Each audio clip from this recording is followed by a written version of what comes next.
que eu saí de casa, minha mãe disse: filho, vem cá. Passou a mão em meus cabelos, olhou em meus olhos, começou a falar. Por onde você for eu sigo, com meus pensamentos, onde estiver. Com minhas orações eu vou pedir a Deus que ilumine os passos teus.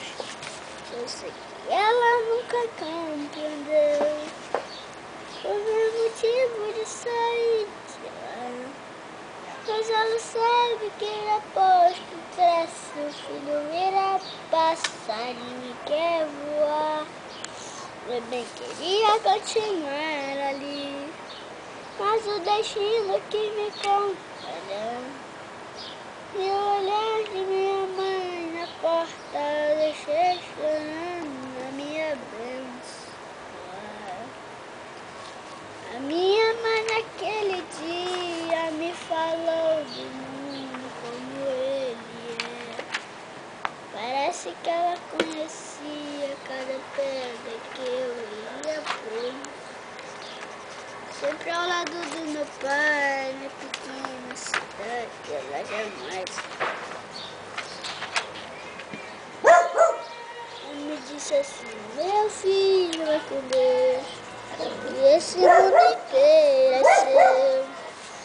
Eu sei que ela nunca compreendeu o meu motivo de sair de lá, mas ela sabe que depois que cresce o filho vira passarinho e quer voar. Eu bem queria continuar ali, mas o destino que me contra e o olhar de minha mãe na porta eu deixei chorando a minha bênção. E o olhar de minha mãe na porta eu deixei chorando a minha bênção. Que lindo, cara. Maneiro, hein? Tá certo? Acho que gravou. Mas